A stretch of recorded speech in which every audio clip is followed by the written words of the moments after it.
Welcome to another episode of Make Mental Health Matter. I am your host, Kelly Melissa Reinhart, and I am so excited. I feel like with all my guests, I'm really excited to have them on the show.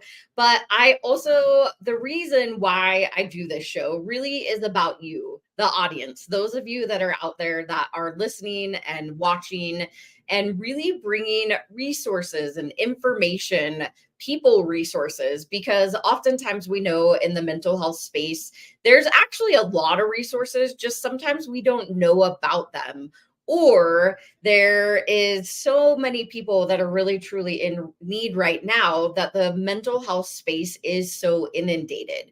So being able to share other people's stories, how they moved through whatever they've been through in life, really showcases that you're not alone.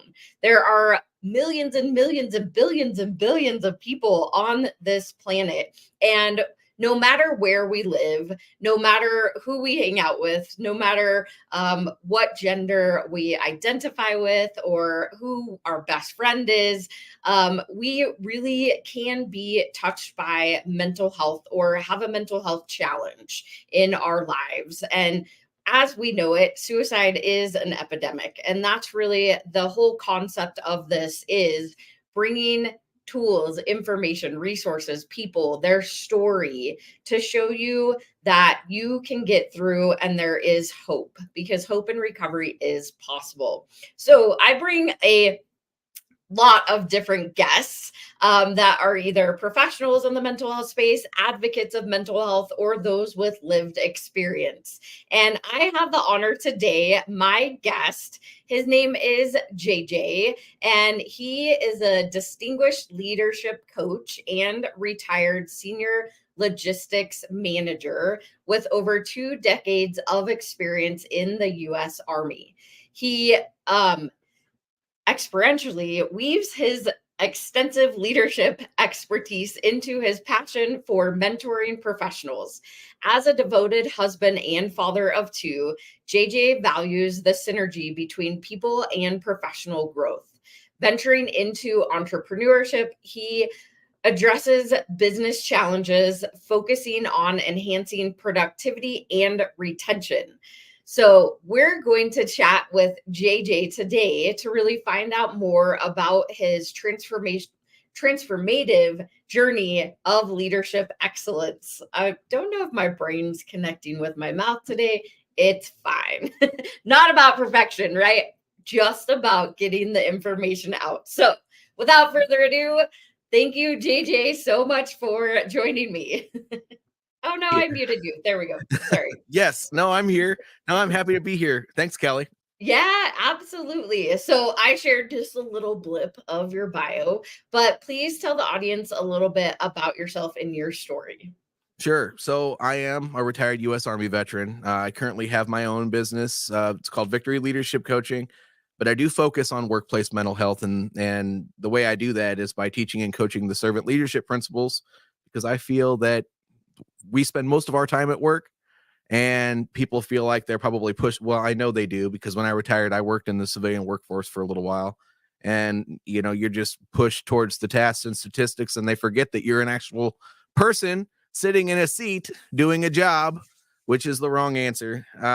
But going back to my military service, I am a combat veteran. I do suffer from post-traumatic stress disorder, and it's something that I deal with. But I'm a warrior too, just like you. I saw your t-shirt that you were wearing and all of those speaking engagements and stuff. So I feel like I do a very good job at making sure I help people with their stuff as well.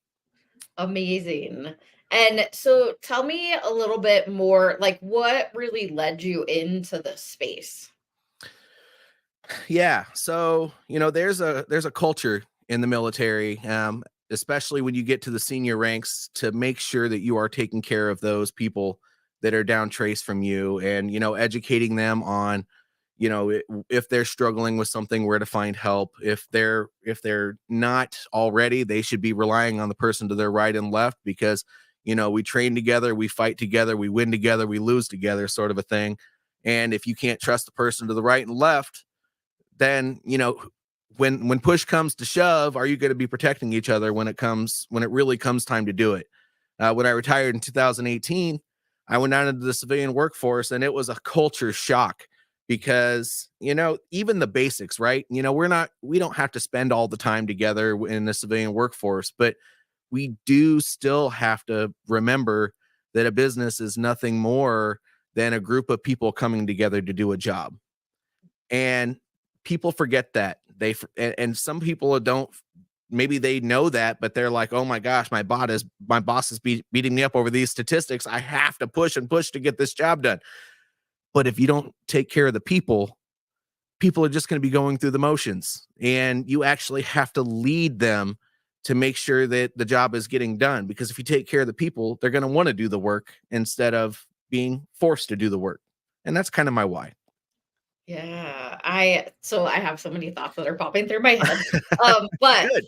mainly because I come from the corporate world originally. I was in a sales role, and it was all about the statistics and the numbers and the cycle. Every single month it was like, if you didn't meet your numbers, then you had another opportunity. Then if you didn't meet them that month, then you felt like a number. It wasn't, I mean, the culture, they tried to make it about the people, but really it was about the numbers. And I just found myself, especially with the work that I'm trying to do within my nonprofit, is that I didn't align with the values. Ultimately, that's why I ended up leaving in 2021. And it was one of the biggest leap of faith I ever took to go into entrepreneurship with it, which Sure. is a whole nother animal, right?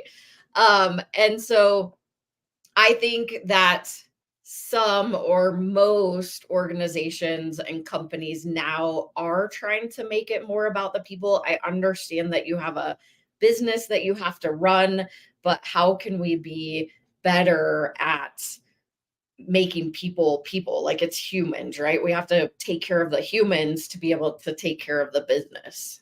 Yeah. So in order to make it more about them, remember that, we are all brought here. I'm not going to go into, I'm not a Bible thumper necessarily, but I'm a man of God. And so I truly feel like we were all put on this earth to take care of one another.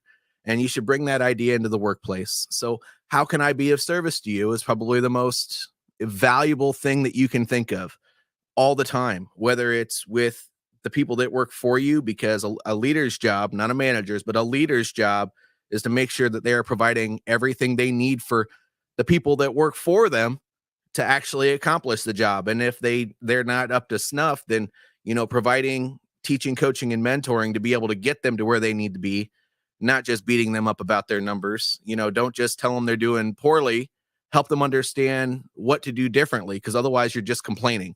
And nobody has much mental space for that. Yeah. But it also goes laterally in senior. If you're in a support role for the people that are on the same level as you and with your seniors, it works the same way. You're going to be the most valuable person in your company, because they're going to be like, how is he performing so well? Well, it's because I care about my people. Yeah. I found that I almost cared too much about my team, because I was a leader, and that just wasn't what they wanted. Like, they really wanted the numbers, and I was focused on the people. And so it kind of made, that misalignment that happened. But Mhm. I believe, I mean, then we were all sent home during COVID, and that became a whole new thing because then people couldn't physically see you. And it was just, I mean, my experience is probably similar but different from others that have been in the corporate environment. And Sure. I think this conversation about mental health, about we called them brain breaks, being able to step away, and also asking the hard questions, which was something that I never liked doing, and now that's all I do. So Isn't that interesting? yeah. So yeah, I agree with you. Asking the hard questions is important. If you, when it comes to being just another person that takes care of other people, you know, getting to the root cause of what's going on with them is not always easy, because people that are suffering through mental health issues, especially people that are suffering through mental health issues, they don't always feel comfortable talking about that stuff. And, again, I'll go back to the workplace because this is why I'm doing what I'm doing. If they're suffering through that at work, they're afraid that they're going to be scrutinized for it.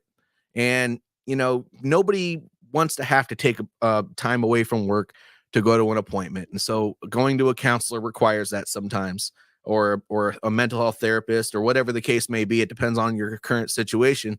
But if you don't address it, it just gets worse and worse and worse. And, I use the volcano example. So if you just push stuff down so that you can get through your day-to-day life, eventually it starts to build up. And then once it gets here, you're not going to be easy to tolerate because you're going to explode. And you owe it to yourself, you owe it to your family, and you owe it to the people around you to make sure you're getting that help. Yeah, absolutely. And so the question that kind of, so I just want to backtrack a little bit. Yeah. You going from active military into civilian life, and that has been a conversation that I've had a couple of times with veterans on the show, and how that transition is so hard and there's not enough resources in that space. Would No. you be able to kind of, what's your thoughts around that? So they try. The DoD, they do try to provide us with all the resources and stuff, but it's all these resources that they provide to us are all government institutions. And they don't really work because they focus on trying to get all these proven systems that work for the masses, but they don't figure out what works for everybody. And they don't have catered programs for those people that can't go through cognitive behavioral therapy because it doesn't work, or go through EMDR because they're going through it and they don't understand how bilateral stimulation even works, or and the group therapy they have, I've been through it. It's trash. It's mostly facilitator, and we might get 5 or 10 minutes as the group to actually talk about things. So, I mean, there are resources out there though. There's Military One Source that, if there are veterans listening to this, it's very important that you call them, because they'll let you go get a certain amount of hours of free community care, just to make sure you're getting taken care of. Now, when it comes to finding a counselor, I will tell you that I've had counselors and therapists bounce back and forth between the two, and just making sure that you get the right one that's for you, for a one-on-one person. And it's the same if you want to be a part of a group. Not all groups fit you. If you went to a combat zone but you were one that stayed on the base, if you're in a group that's all infantry people and people that went outside the wire all the time, well, they're not going to understand your situation, because they're going to think that the things that they did are more dangerous and more important than what you did. And so, and sometimes they're not. I'm not saying that all people think that way, but making sure you get yourself in the right environment so you can get the help. Because when you have that people that really, they're just there to listen to you and share their experiences and be there for each other, it's a really great thing once you can find the right group for yourself. Yeah, I think, I mean, across the board, whether you are military or not, like, it is important to find that right counselor or therapist, or, I mean, there's holistic modalities now that are just as effective. Mhm. And so, but finding that right person is really important. And I do also, especially with military, active military, a lot of people don't search out mental health, because from what I've been told is that it can actually go on your record, which can look negative against you. And I think that that culture needs to change, because we're not searching out for that help when we really, really, truly need it, because it's something that kind of looks bad on our record. So finding that right thing is going to be important. You're right. And it's a stigma that sometimes it's almost like the fear of failure, right? Sometimes we create a lot of that in our own head. I will say, coming from a former senior guy when I retired, that people expect people to reach out when they need help. And the mission moves so fast that they don't always, if there's one person out of 30 that's really suffering with something, they just fall through the cracks. We don't intend for that to happen. I would challenge anybody who feels like they're going to be scrutinized for that. You might be scrutinized for taking a lot of time out for appointments. That's any job. I don't care if it's in the civilian workforce, if it's in the military, wherever. But if they know what it's for and they know it's for mental health reasons, especially in the military, the suicide rate is so high that they are desperately trying everything to combat that. And they want you to get help. I will say that the senior people probably have a harder time with it than anybody else does, because they're expected to be this person that's strong for everybody else. And that's not always the case. You know, the saying that it's lonely at the top. Well, that saying exists for a reason. And so, you know, making sure that even at the senior level, you're having conversations with the other senior people there to say, hey, look, if you're suffering with something, you got to go get help, and paying attention to those people. Pay attention. If you know your people, whether it's your boss or somebody who's on the same level or below you, and this works in the military or not in the military, if you know them and you kind of understand who they talk to on a day-to-day basis, understand their disposition and all that stuff, and all of a sudden one day or maybe a whole week they're just acting weird, you have to approach them and have a conversation about it.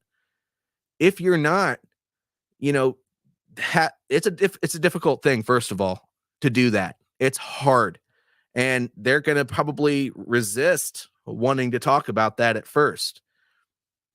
But the cost of not having that conversation, it's going to be a lot to the company, because you might lose that person if their mental health gets worse, because they're going to start isolating away from everybody.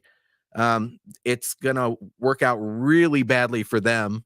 I mean, that is the exact situation that if you ignore it, it leads to opioid addiction, alcohol addiction, other drugs. I mean, it also leads to, like I said, isolation, which is probably more unhealthy than all of those other things, because trust me when I say I am a vet with PTSD. Right here is the most dangerous place. I try to keep myself busy, because if I don't and I get lost in my thoughts, it's not a safe place to be. So keeping busy, spending time with my kids, being with my wife, scratching my dog on the head, you know, all of those things, they are so therapeutic, and you have to find what works for you, but don't isolate. Staying away from everything. We are naturally gregarious creatures, and we need that human interaction. You may not feel like you do. You may say, I don't trust anybody. You may say people are horrible. Sometimes they are, sometimes they're not. But at the end of the day, we're all searching for the same thing: human interaction, validation. And, you know, when we have those things, it makes us feel better about ourselves, and it makes us feel better about our environment. Yeah, you're totally speaking my language. And I I believe these things. yeah, and I want to just reiterate, we're going to go to a quick sponsor break, but before we do that, I want to reiterate, if you're listening to this and you are active military, please go search out help if you truly need it. Just like we're saying here, is that if you really truly, you aren't going to look bad upon. Senior leadership really truly wants to help you get that help that you need. So we're going to go to this quick sponsored break. Because you said that, if you want to keep it off the books, pick up the phone and call Military One Source first. They can get you help off the books out in the community. Nice. And maybe we'll scroll that link here in a minute. So we'll go to this quick sponsor break and be right back after this.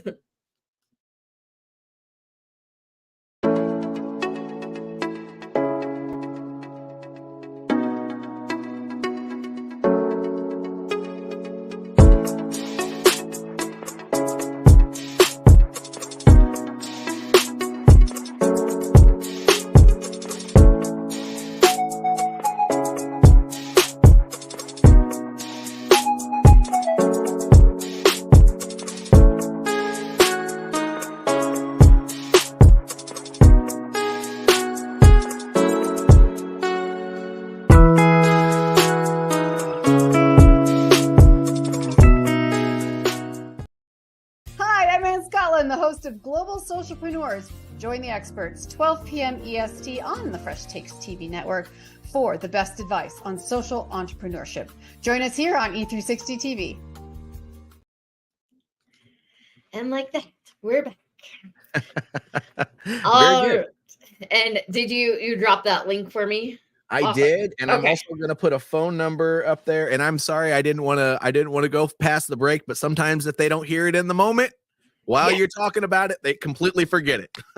Absolutely. No, I totally agree. So I'm going to scroll this across the bottom. If you happen to be just joining us now, thank you so much for watching the Make Mental Health Matter show. We were actually just talking about, before we went to the break, was if you are active military or a veteran or anyone really, but active military specifically, if you're struggling with a mental health challenge, a substance abuse challenge, maybe suicidal ideation, you feel like you're isolating, you notice somebody else that is isolating, this down scrolling at the very bottom is a great place, as JJ said, to go to keep it off the books if that's something that you're concerned about. But like JJ said earlier, is that even being in a senior position within military, they want you to go get help. Don't feel like it's going to be a negative doc against you.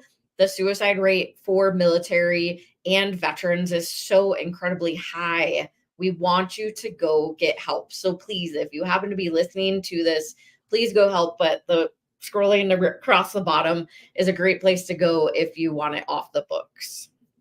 Absolutely.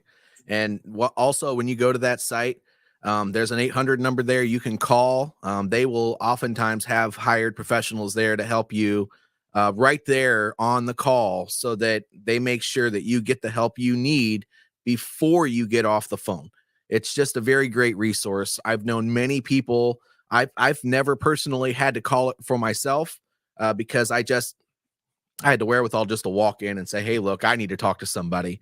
But I understand that that's really, really hard to do especially if you're already in that isolation stage. So please make sure that at whatever stage you're at, whether it's walking into the VA, walking into your mental health department over on base, or, if you're just a veteran and you don't want to do that, pick up the phone, call somebody, a friend, military one source, who cares? Get the help. And make sure you pick up the phone when you're calling somebody and they pick up the phone. Make sure that person on the other line is one that will not get off the phone with you until you get the help that you need. Yeah, absolutely. And I'm going to scroll just so my nonprofit Make Mental Health Matter, we also have a trusted resource hub. So we also have providers on our space that are not required to we have coaches that are not required to report back. So if you are, and I know, so we actually had a ad at one point in time in the military base, or the base guide, and I didn't have anybody reach out, and I'm like, I specifically said, I'm like, I don't have to report back, I'm non-reporting. But there are other resources out there. So just scrolling along the bottom, we also have our trusted resource hub. We also have the numbers for anyone in crisis. So if you happen to be in crisis, please go to one or the other, and you can definitely find help. But I know, JJ, you also help really coach. You're a coach. Yes.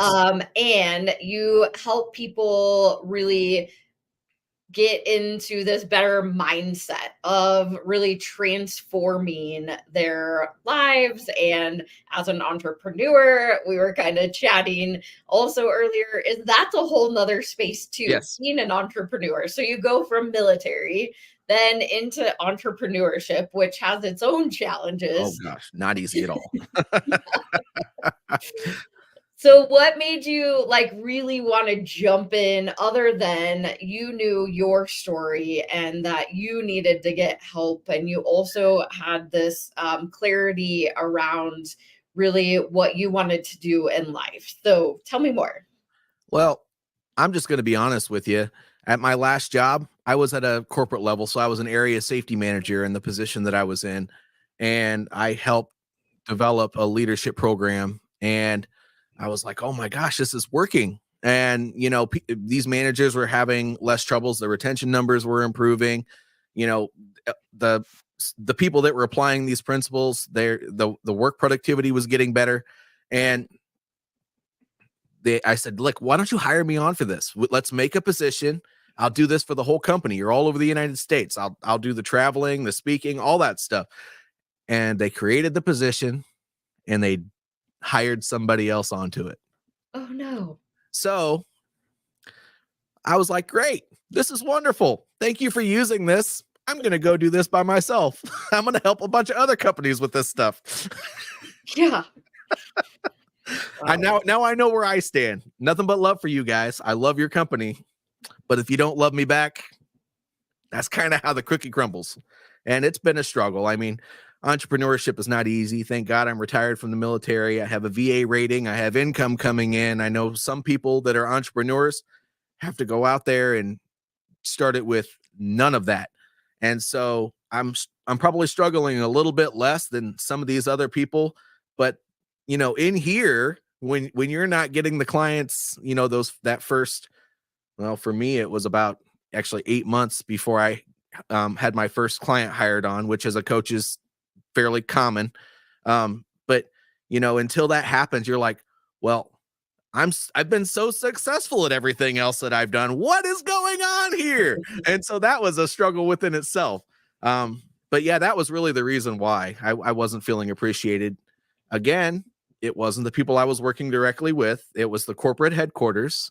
But just like you, working for a company that has a corporate headquarters, how things are pushed and how decisions are made. And I just decided that wasn't for me. Yeah, definitely. And I love that you saw this concept or created this concept and then saw that it was actually working. Unfortunately, they hired somebody else for that position, which I know it's like, come on, right? I gave them too much framework is what I did. I should have kept a lot of that to myself. Like, this is mine. And you wonder why people create things and they don't want to give information to others, Mm-hmm. So it is, I mean, jumping into entrepreneurship, you have to really find the value of what you do. Like, one of the biggest pieces that I have come to learn, because I started my nonprofit in 2018, but I also didn't really jump in full time till 2021. And so for that first 3 years, since I was in the corporate, I funded it myself. And I was just kind of like playing around, figuring out what we do. And when I jumped in full time, I was like, oh yeah, we have a great foundation. And then come to find out, I was like, we don't have any business structure at all whatsoever. So like for the first year after I jumped in, year and a half about, we were really adding that business structure in and finding like, what do we do specifically, getting the clarity. And I think we're still evolving to this day of like, what is that real impact? Like, we know what we're doing, we're really clear where we're going, but how do you translate the impact so that people want to buy your product or they want to use you as a coach, right? So as an entrepreneur, these are things that you start to change and shift and adapt. And same with companies, right? They do the same thing all the time. Yep. And you have to be much more fluid in this space and give yourself some grace when it comes to not having like those specific clientele or whatever's happening. And like you said earlier, is like getting out of our minds and into action. Yes. Well, first of all, I find that Donald Miller's books are very, very helpful. If you don't know who he is already, building a story brand, he just came out with a new book called The Coach Builder, which helps even more because it makes it specifically for the coaching realm, which is wonderful. I've applied some of that stuff and I'm only halfway through the book already. But for the most part, every business operates about the same once you get to a certain point in numbers. The solopreneur thing is a little bit different. I'm just going to be honest with you, but that's one thing that I help businesses with too. And I love doing that. That's a lot of fun. So I help with operations optimization. And that's so making the systems and processes more efficient so that you can focus on the people. And small to medium-sized growing businesses need that because they don't take the time to really focus on developing what their mission is, what their values are. What is the overall vision for the organization? Or are you just flying by the seat of your pants? And, figuring all of that out, and then, knowing what all your eaches are is what I like to call them, everything that you do every day, making a system for all of it, for tracking and reporting and all of that stuff. So you don't have to worry about, you can just have people report that to you every day. And then when you have a conversation on it with them, you're not trying to ask a million questions about what they're doing. You can just get to know who they are as people. Yeah, that I'm like, I have flown by the seat of my pants for a lot of my life. I'm not gonna lie. I still do that a lot more than I probably should. But just last year we went from like 20 million systems into one system. Oh, wow. Which, yeah, I mean, well, so we have two technically, but like the donor management platform is now hosting a lot of things that we had like 10 different systems for. So it makes a difference when you can just go to one or two versus like all these spreadsheets and everywhere. Oh, gosh. So yeah, you can definitely, and then I've noticed even with the board, it's easier to, like have them, it's not the like reporting, right? It's the people and like building the people and how can we like make more impact because we don't have to worry about where everything is kept anymore. So yeah, that's huge. It is. And, I'll be honest with you, when I first started out, I wasn't successful at all because I was just like, I know I want to help people with leadership. But even in my mind, I was like, well, they know what that means, right? Well, no, they don't know what that means. So I had to figure out how I was going to do that. And, I have developed a couple communities. I have a course now that I'm able to offer to help people through their journey, not just to building these systems and processes, but just for their new managers that are coming in, or if they're a newer company, for their managers to understand really what that looks like so that when they have people working for them, they're not just trying to figure out how to grow the business. They don't have to figure out how to become a leader too. It's just a lot. And, then I also, for my one-on-one coaching for my individual clients, I'm actually using the framework I learned in the military. So there's a program called Master Resiliency Training, and it helps with a lot of things. It's based in cognitive behavioral therapy. So it talks about hunting the good stuff and, building positivity around everything and reframing your thoughts so that you can go out there and execute your goals. And so that's, coaching is all about achieving the next level of whatever you're trying to do. So that's the framework that I use for that. That's amazing. And I think resiliency. So that is something that I love to talk about because I think as we get older, we forget how resilient we are. And I like to talk about it when you were young, when you were a baby, right? You had to learn how to crawl, you had to learn how to walk, and you would stand up and fall down and stand up and fall down and stand up and fall down. And that's really, we're born with resiliency, but as we go along life, sometimes we forget how resilient we can be.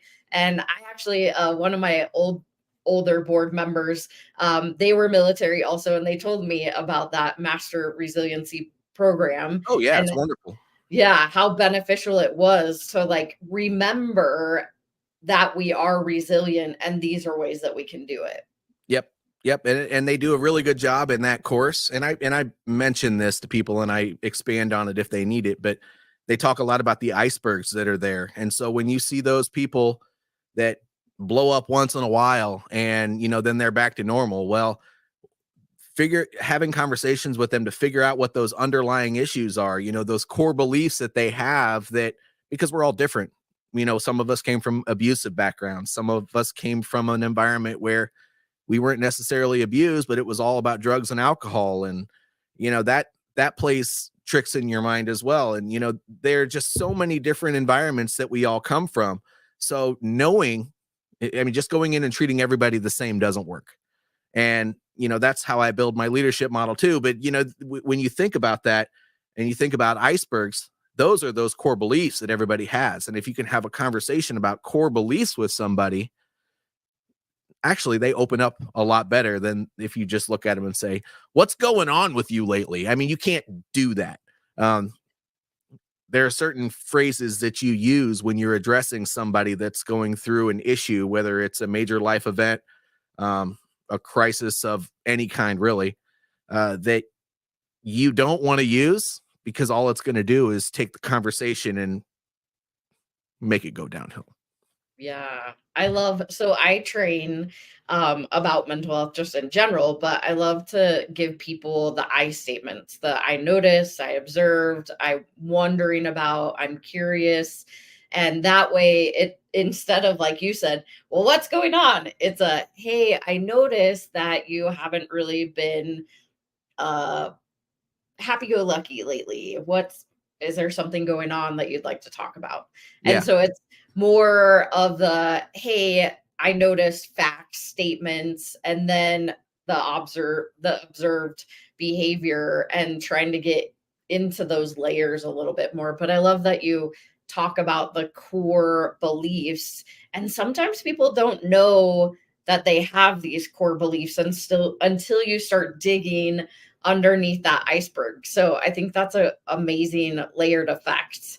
And I want to talk a little bit more about that, but we're going to go to one more quick sponsored break.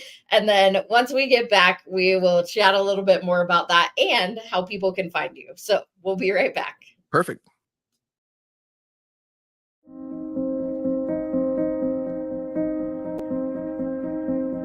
I lost my middle sister, Carrie, to a completed suicide on February 20th, 2017.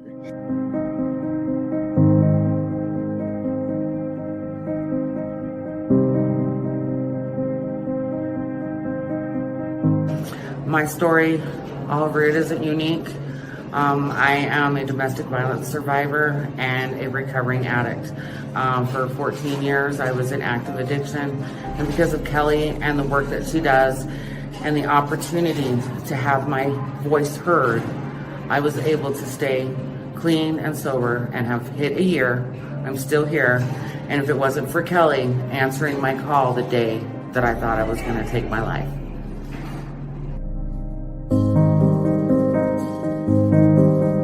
Curious, and I know that I've heard a lot in the BIPOC community, it is very hush hush. It's like one of those things that you don't talk about. Like, you literally feel like it's not a conversation you can have. So can you talk a little bit more about that? First, shout out to Kelli, because I'm glad that she asked the question. I researched you before I went on your show, and I saw how real and authentic you were. And I just appreciate the question, because it is different, and we have to have tough, courageous conversations. So yes, I always say I'm a triple diversity threat. I'm a Black woman with multiple disabilities. Now, I'm not really a threat, but to other people, I may be, because people fear the unknown and what they're uncomfortable with.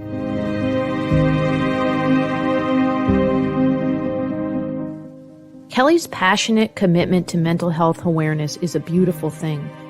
It's clear in her social media posts, it's clear in the resources that she puts together, in the activities that she provides, her collaboration with organizations, and the consistent way that she continues to deliver a message, encouraging people to understand that they can share openly and to break the stigma around mental health.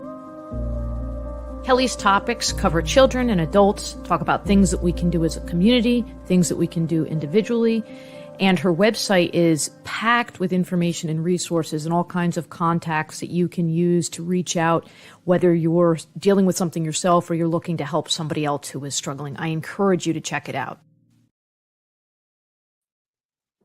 And we're back again. We are back. Like the plague, they say, right? We just keep coming back. Well, I love the conversation that we've been having really around, being former military, so being a veteran, and also moving into the corporate world, having to go in the being in the civilian workforce and also really this transition into entrepreneurship. And what you have found to be very helpful for people is really helping them with the systems so that they can focus on the people. Yes. So we were chatting a little bit before the break about the iceberg and really how there's so much more to a human underneath that surface. And when we talk about these core beliefs with people versus what's going on with you? Why are you doing this? Why aren't these numbers here? When we transition to focus on the person, it actually benefits companies and organizations as a whole when we can have those systems in place so that we can focus on the people. And that's specifically what you do with your coaching.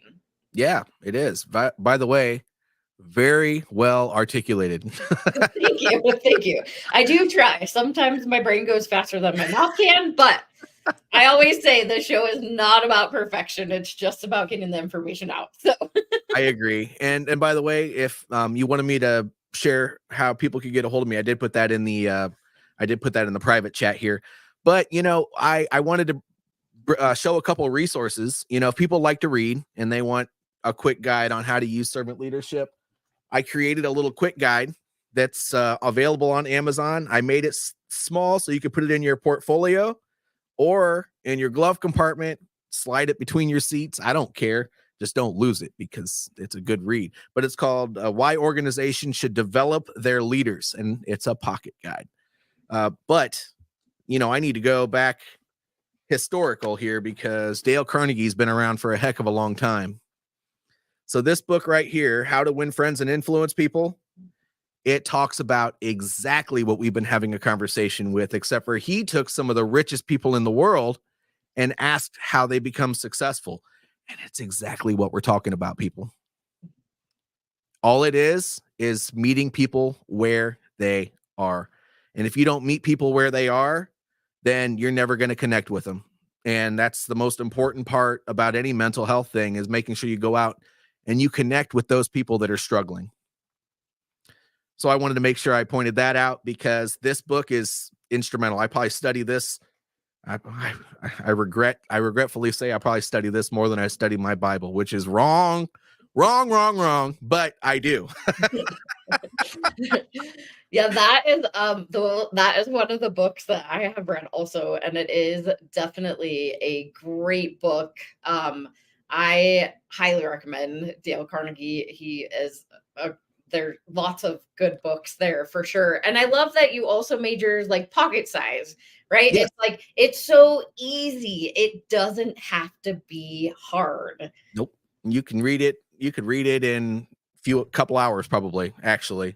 And I made it a quick guide with the contents, table of contents in the front, so you could just go to it. Oh my gosh, what would I have to do in this situation? Well, you go to it, open it up, flip to the page you want. You don't have to read it all at one time. It's structured the same way I structured my course, but it just doesn't give as much information. And it's very important you understand the basics of leadership, because if you don't build a solid foundation in leadership before you go out and start managing multiple teams in a career, you're going to create bad habits. Your leadership style is going to be based on those people around you who may not have taken the time to develop themselves either. So learn servant leadership, what it can offer. Understand you got to meet people where they are in every situation. That's what servant leadership is all about. And if you don't develop that first and you go forward, who knows what kind of crap you're going to develop. I don't mean to say it that way, but it's true. Oftentimes it's the stuff that gets thrown against the wall. It's not really that great. Yeah, we don't want floppy spaghetti. Yeah, that's very true. Like, I just thought of, because I threw it, never mind, different subject.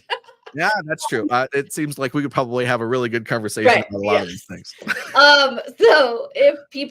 So you specifically can go into organizations. Do you do virtual work? I mean, I know you have your course also. Yeah, so I do virtual work. The course is I teach my course in a self-paced model. So they meet with me once a week and I assign them a module. and we talk about, when we come back the next week, how they can implement these principles into their organization. I think it's more important to do it that way. You can take it self-paced. You can take it without doing it that way. But unless you do it with all your other leaders, you're really not going to be able to implement anything into your organization unless you go so in depth into it to where you want to make a train the trainer program. But you still need to discuss it with your other people. It's more valuable. Group learning is so much more valuable when it comes to stuff. Anyway, I could do a whole hour just on that, just because I've been teaching since 2007. So, yeah, it's more valuable when you get other people around. You get perspective. Absolutely. That's the most I'll say. But for the other stuff, for coaching, you don't have to do that. If you're just having a problem relating to people, well, my coaching program addresses that very, very well. And for the other one, that can be done where I go into your company and I help you develop your systems and processes. That is one that I can do virtually, but you're going to want me to come there for at least a week.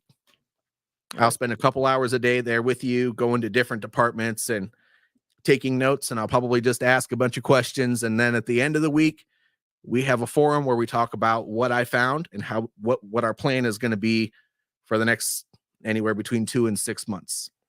Awesome. And where can they find you?